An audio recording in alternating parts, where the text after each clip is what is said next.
Welcome to this explainer. Today, we are opening up what I like to call the marketer's playbook.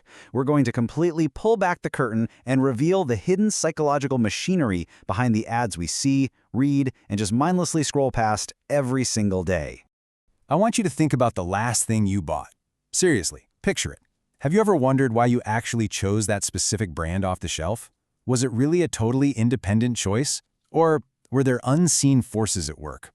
Well, as we'll see, the mechanics of advertising are incredibly sophisticated, and they're designed to tap right into our subconscious. Okay, let's dive into this. Here is our playbook for today. Anatomy of an ad, choosing the right medium, targeting the consumer's personality, the product placement playbook, and finally, hooking them from childhood. Chapter 1. Anatomy of an ad. Building the perfect pitch. Before we get into the really tricky subconscious stuff, we absolutely have to understand the foundational building blocks of persuasion. It's like a giant puzzle, and it all starts with the Yale Model of Communication. This was originally developed by Hovland for wartime propaganda, but McGuire refined it into 5 vital steps. You need a credible source, delivering a crystal clear message through the exact right channel to a receptive audience. And if all those align perfectly, you get the effect, an actual, measurable change in attitude and behavior. It is a carefully calculated sequence.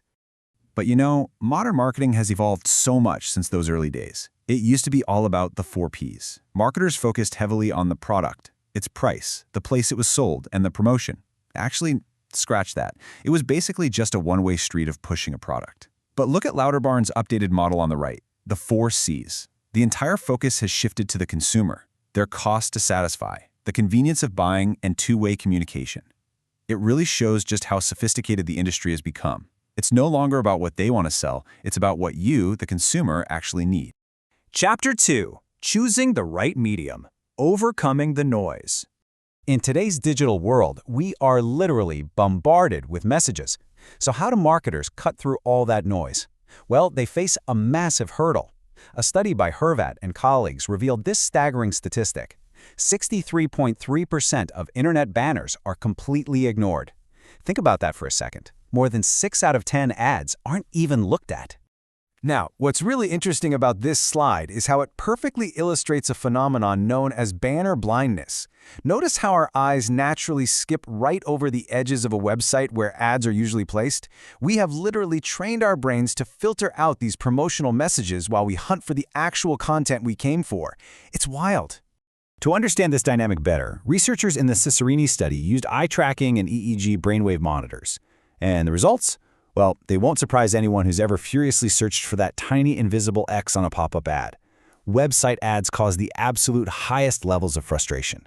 On the flip side, ads on printed paper or tablets cause significantly lower frustration and resulted in much more accurate recall. So choosing the wrong medium doesn't just waste a company's money, it actively irritates us, the consumers. Chapter 3. Targeting the consumer's personality. Who are you? Marketers know for sure that a one-size-fits-all approach just doesn't work anymore, so they have to profile exactly who you are. Researchers Snyder and DeBono categorized consumers into 2 distinct psychological profiles. First, we have high self-monitoring individuals. These are people who naturally adjust their behavior to fit into different social situations. Then you have low self-monitoring individuals, who are guided almost entirely by their internal attitudes, totally regardless of the social setting. Take a quick second. Which profile best describes you? Your answer really matters here, because it dictates exactly how a marketer is going to try to persuade you. Snyder and DeBono found that high self-monitors are highly susceptible to soft sell approaches. We're talking ads that focus on the product's image, status, and how it makes them look to other people. Low self-monitors, on the other hand, they want the hard sell. They couldn't care less about the image. They are persuaded by facts, quality, and specific information about the product itself. The playbook relies on hitting the nail on the head and matching the pitch perfectly to your personality. Chapter 4. The product placement playbook. Subconscious selling. Sometimes the absolute most effective ad is the one you don't even realize is an ad. Marketers are experts at bypassing our conscious defenses entirely through product placement. This is the prominent positioning of a brand right within a TV show or a movie. It relies heavily on the mere exposure effect.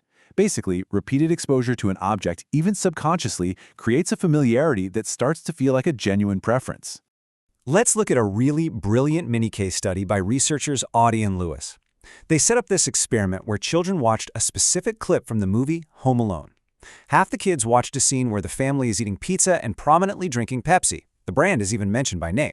The other half, the control group, watched a clip of the main character just drinking milk. So after the clip, which drink do you think the kids naturally reached for? To find out, the researchers ran an implicit preference test. The children were simply offered a choice between a can of Pepsi and a can of Coca-Cola, effectively turning the movie viewing into a real-world purchasing simulation. The results were definitive. So the crucial point is, the children in the experimental group, the ones who saw the Pepsi in the movie, chose Pepsi over Coca-Cola at a massive ratio of 62 to 38. The control group, meanwhile, split 42 to 58.